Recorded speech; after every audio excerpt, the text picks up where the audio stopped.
Let's bike crime की कहानी। आधी पुट्ठी गिनती शुरू कर ले। बात ऐसी होगी, सबसे पहले तेरे से चप्पल साफ करवाएंगे, उसके बाद में मौत देंगे तेरे को। देखो, गोल्डी और लॉरेंस के रास्ते अब बिल्कुल अलग हो चुके हैं। यह बात किसी से छुपी नहीं है। लेकिन पैरी की मौत के बाद हालात जिस मोड़ पर पहुंच गए हैं, वो एक नए गैंग वॉर की शुरुआत जैसा लग रहा है। कल तक गोल्डी लॉरेंस को खुली धमकी दे रहा था, कह रहा था तू गद्दार है, तू अपनी उल्टी गिनती शुरू कर ले। और अब लॉरेंस की तरफ से एक ऑडियो सामने आई है, वायरल है, जिसमें गोल्डी को सीधा सीधा जूता साफ करने वाला कहा जा रहा है।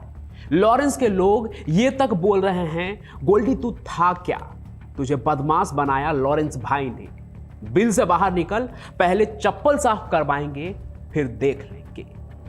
ये वायरल ऑडियो जिस आवाज में है उसकी पहचान हैरी बॉक्सर के रूप में की जा रही है, जो लॉरेंस की तरफ से गोल्डी को खुली धमकी दे रहा है।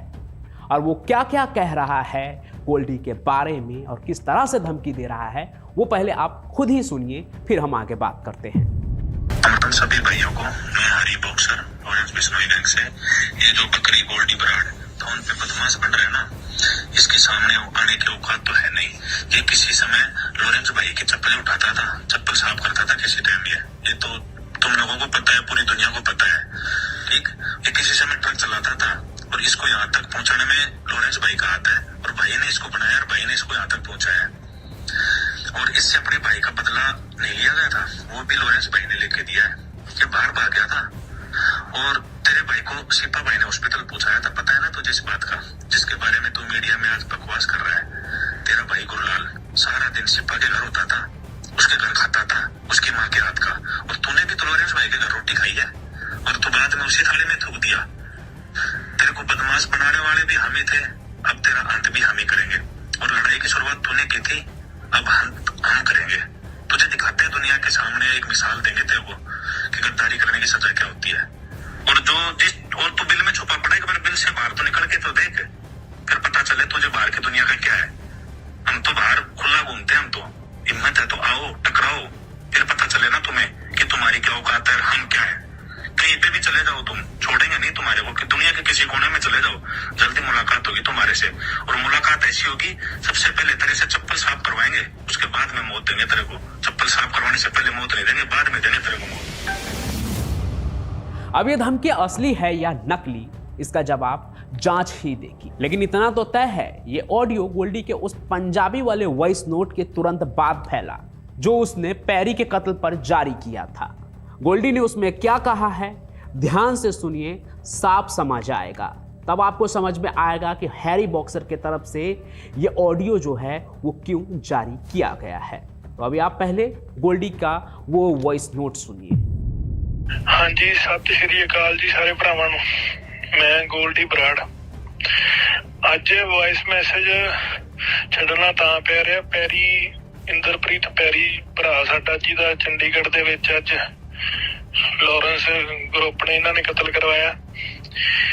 भी ये तो हुण 100 गल्लां कहणगे भी पैरी ये करदा सी, पैरी वो करदा सी, पैरी ग्रुपां दे पैसे इकट्ठे करके इहनूं दिंदा सी, ओहनूं दिंदा सी। ये गल नहीं तुहानूं किसी ने दसनी भी लॉरेंस ने अज खुद ही फोन लाया पैरी नूं भी, पैरी यार तैनूं पहलां तां विआह दीआं वधाइयां, ते तेरे नाल यार कोई परिवार दी कोई पर्सनल गल करनी है, तेरे फोन ते करनी सेफ नहीं, भी तूं फलानी थां ते आ ते उत्थे तैनूं कोई भरा मिलूगा, ओहदे फोन तो गल करांगे। किसी ने नहीं दसनी भी इहने आप यार बुला के यार मराया, इहने लॉरेंस ने आप खुद पर्सनली फोन करके, किसी दूजे बंदे तो नहीं।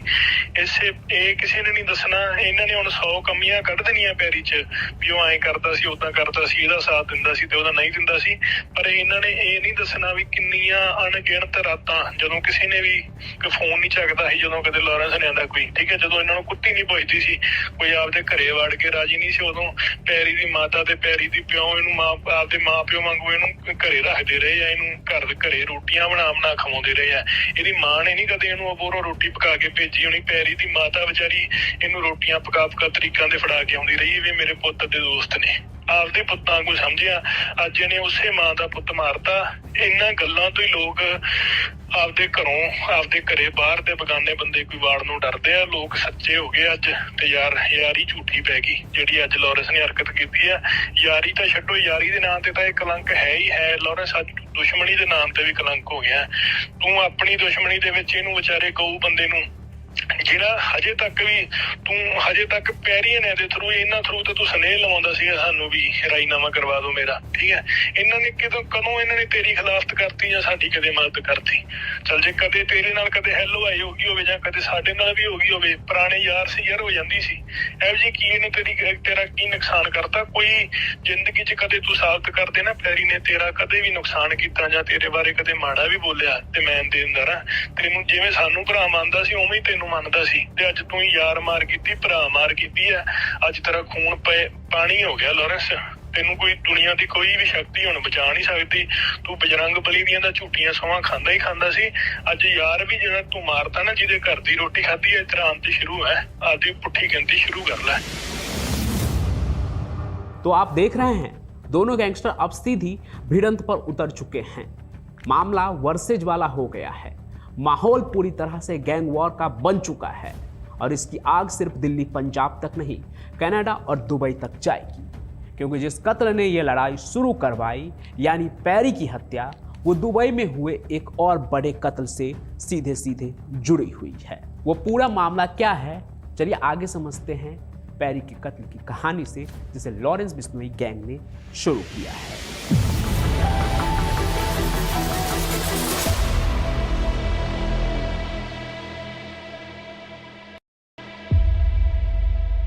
मौजूदा अंडरवर्ल्ड में लॉरेंस बिश्नोई एक ऐसा साम्राज्य चला रहा है जो इंडिया से लेकर कनाडा और दुबई तक फैला हुआ है। 32 साल का ये आदमी साबरमती सेंट्रल जेल के अंदर बैठा हुआ है, लेकिन उसका सिक्का आज भी नॉर्थ इंडिया के अंडरवर्ल्ड पर चलता है।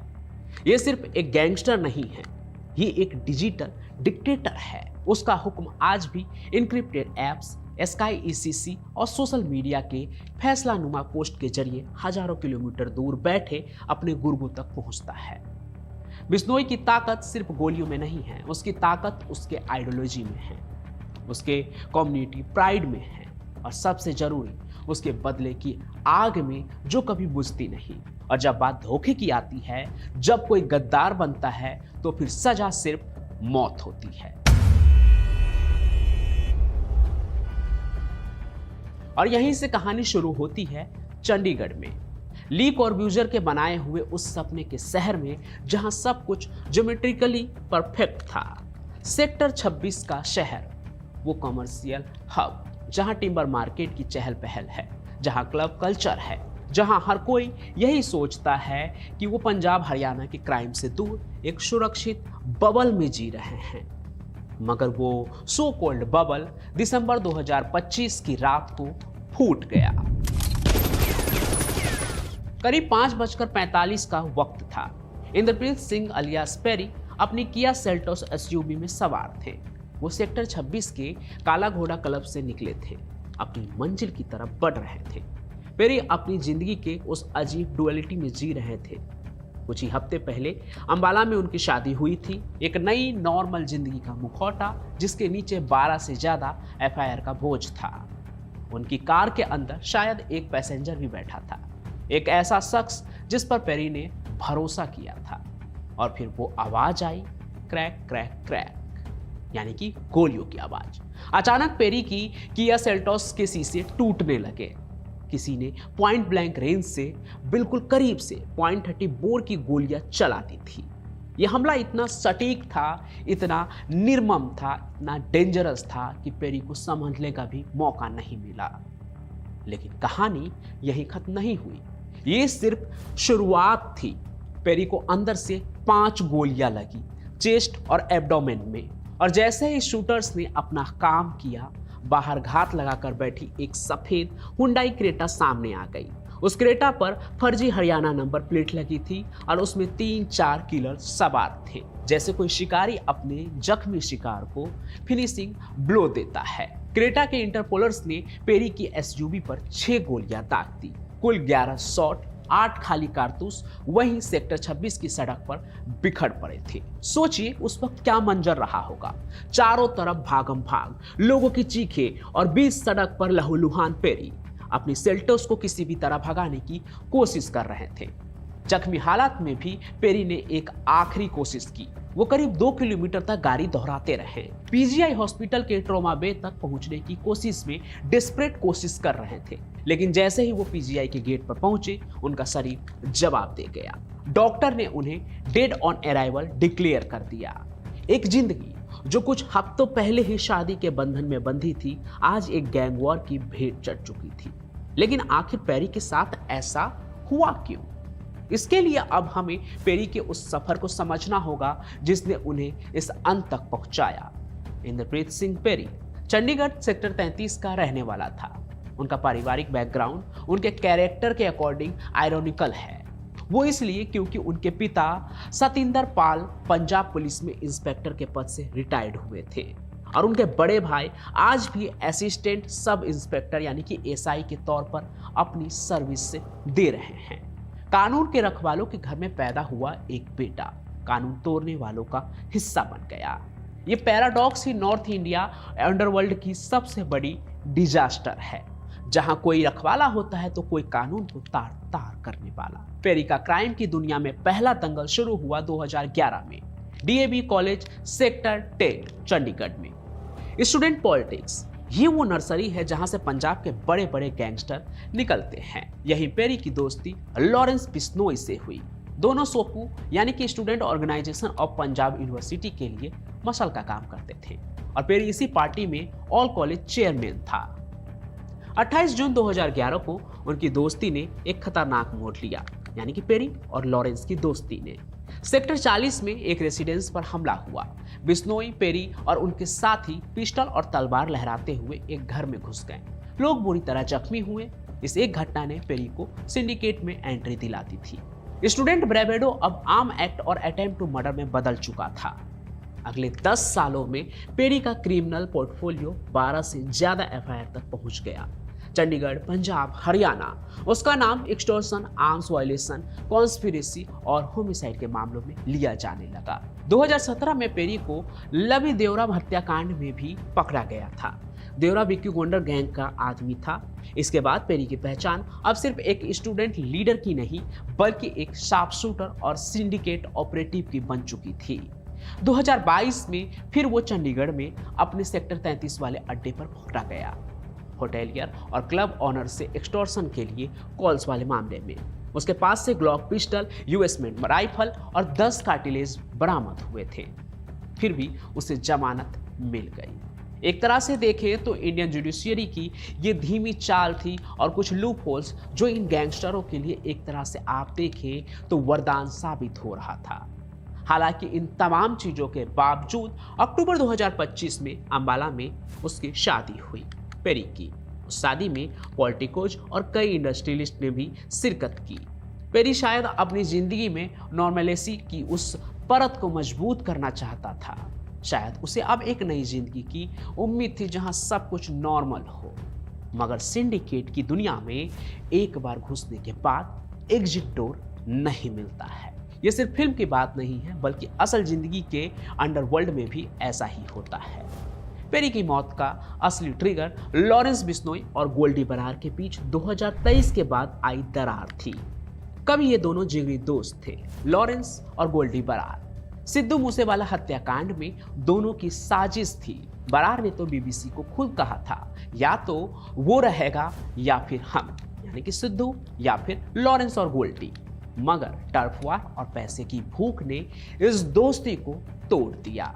वजह कई बार सामने आई कि अनमोल बिश्नोई की वजह से गोल्डी और लॉरेंस के बीच दरार आ गया। वो सभी कहानी आप पहले चैनल पर देख सकते हैं। दूसरी तरफ इन दोनों के दुश्मनी के बीच में अब गैंग भी बढ़ चुका था। बिश्नोई के प्रॉक्सीज ने पेरी पर इल्जाम लगाया कि वो अब गोल्डी बरार के लिए काम करता है। कनाडा से ऑपरेट करने वाले बरार और रोहित गोदारा को चंडीगढ़ के क्लब एक्सटॉर्शन का पैसा फनल कर रहा था, यानी कि एक तरह से उनके पैसे को इधर से उधर करवा रहा था। इसमें पेरी गोल्डी के लिए काम कर रहा था, इसलिए पेरी को गद्दार घोषित कर दिया गया और फिर आया वो टर्निंग पॉइंट नवंबर 2025। दुबई में बिश्नोई गैंग के एक फाइनेंसर जोरा सिद्धू अलियास सिप्पा भाई का गला रेत कर कत्ल कर दिया जाता है। ये यूएई में हुई पहली बड़ी गैंग हिट थी। रोहित गोदारा ने तुरंत इंस्टाग्राम पर इस कत्ल की जिम्मेदारी ली। सिप्पा भाई की मौत बिश्नोई गैंग के लिए एक पर्सनल लॉस था। यहाँ पेरी पर इल्जाम लगा कि वो सिप्पा भाई की दुबई लोकेशन गोल्डी बरार के लोगों को लीक करने में शामिल था। बस यहीं पर पेरी का किस्मत तय हो गया। फिर 2 दिसंबर 2025 को पेरी के मर्डर के अगले दिन आरजू बिश्नोई, हरी बॉक्सर यानी हरविंदर सिंह और शुभम लोमकर ने फेसबुक पर पोस्ट किया। उन्होंने साफ कहा कि पेरी का कत्ल इंटरनल क्लींजिंग है, यानी कि एक तरह से अंदरूनी सफाई है उनके गैंग का, और ये सिप्पा भाई की मौत का बदला है। उन्होंने चेतावनी दी कि न्यू गैंग वॉर जो है एक तरह से शुरू हो चुका है। अब जरा बिश्नोई एम्पायर के ऑर्केस्ट्रेशन को भी समझिए कि किस तरह से वो काम करते हैं। लॉरेंस बिश्नोई साबरमती जेल में है। बताया उसकी उम्र 32 साल है। 20 से ज्यादा कत्ल, फिरौती और टेरर के चार्जेस भी अब उसके ऊपर है। क्या आप सोच सकते हैं कि एक जेल में बंद आदमी कैसे इतने बड़े नेटवर्क को चला सकता है? कोई नहीं सोच सकता कि एक हाई सिक्योरिटी जेल में रहने के बाद कोई ऐसा कर सकता है, लेकिन ऐसा हो रहा है और उसके लिए कई टूल्स उनके पास है। पहला टूल इनक्रिप्टेड एप्स, खास करके स्काई ईसीसी। ये कम्युनिकेशन इतनी सिक्योर होती है कि पुलिस के लिए भी इन्हें डिकोड करना लगभग नामुमकिन है और ज़्यादातर क्रिमिनल्स इसका इस्तेमाल कर रहे हैं। दूसरा टूल डायस्पोरा नेटवर्क। बिश्नोई के 50 से ज़्यादा ऑपरेटिव्स यूरोप, कनाडा और यूएस में फैले हुए हैं, यहाँ तक कि पुर्तगाल में भी। 2025 में कनाडा ने बिश्नोई गैंग को टेररिस्ट एंटिटी भी घोषित किया, जो उनकी ग्लोबल रीच का सबसे बड़ा सबूत है कि किस तरह से वो क्राइम वर्ल्ड में आगे बढ़ रहे हैं, बिल्कुल दाऊद इब्राहिम के डी कंपनी की तरह। तीसरा टूल सोशल मीडिया। हरी बॉक्सर और आरजू बिश्नोई जैसे प्रॉक्सीज, एक्स जो कि पहले ट्विटर था, और फेसबुक पर लगातार थ्रेड्स और मैनिफेस्टोज जारी करते हैं। पेरी के मर्डर के बाद भी इन पोस्ट पर 5000 से ज्यादा एंगेजमेंट हुए, वो भी बहुत ही कम समय में। ये एक तरह से ग्लोरिफिकेशन ऑफ क्राइम है जो यूथ को अपनी तरफ खींचता है, जैसे आजकल के वायरल मीम्स से होता है ना, ठीक वैसे ही। और इस मर्डर के बाद तो ऐसा लग रहा है कि अब गैंग वॉर शुरू हो गया है, क्योंकि गोल्डी बरार ने भी पलटवार कर दिया है सोशल मीडिया के जरिए ही। उसने एक ऑडियो पोस्ट जारी किया जिसमें उसने पेरी के मर्डर को गलत ठहराया। उसने कहा कि पेरी पर जो इल्जाम लगाए जा रहे हैं कि वो उनका पैसा मैनेज करता था, वो गलत है। यहाँ तक कि गोल्डी ने लॉरेंस को उस ऑडियो मैसेज में लानत भी दी है। उसने कहा कि लॉरेंस ने अपने उस यार को मरवा दिया जिसकी मां ने उसे कभी अपने हाथों से रोटियां बनाकर खिलाया था। जब लॉरेंस को कहीं रहने की जगह नहीं मिल रही थी, तब उसके घर में उसने रातें बिताई थी। उस दोस्त को उसने मरवा दिया। मतलब ये लड़ाई सिर्फ पैसों की नहीं है, ये सिंबोलिज्म की है। एक तरफ बिश्नोई का पावर और दूसरी तरफ बरार का एनआरआई स्वैगर, जो भारत में ना होकर भी दम रखता है। दोनों अपनी अपनी डोमिनेंस साबित करने में लगे हुए हैं। यूपी और बिहार में जैसे वर्चस्व की लड़ाई होती थी बाहुबलियों के बीच, यहाँ दो गैंगस्टर्स के बीच में हो रहा है और इस बीच में कई लोग बलि का बकरा बन रहे हैं।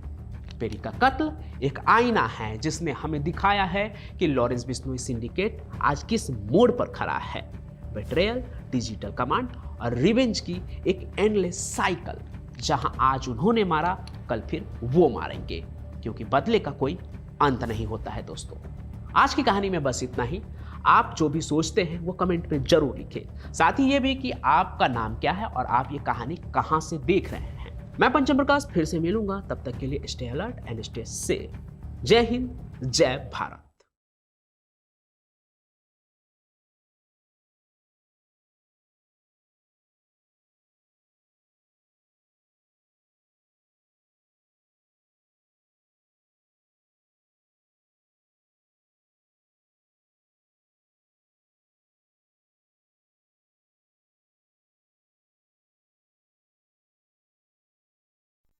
आप सुन रहे थे let's mind more than radio. Follow कीजिए हमें हमारे सोशल मीडिया प्लेटफॉर्म्स पर। Marketing strategies, corporate stories, brand building ideas, marketing case studies और इनोवेशन एक अलग पर्सपेक्टिव से, जो आपने कभी नहीं सुना होगा। Let's mic more than radio लेकर आ रहे हैं एक ऐसा ही unique show for all marketing aspirants, professionals, startups and entrepreneurs every Saturday at 11 a.m. The Marketing Show with Dr. Shekhar Trivedi, streaming exclusively on Let's Mic app and YouTube channel. इसे radio पे सुनने के लिए download करें Let's Mic app और visit www.letsmic.com. Let's Mic, अब खबरें radio app पे। ये है मोर देन रेडियो।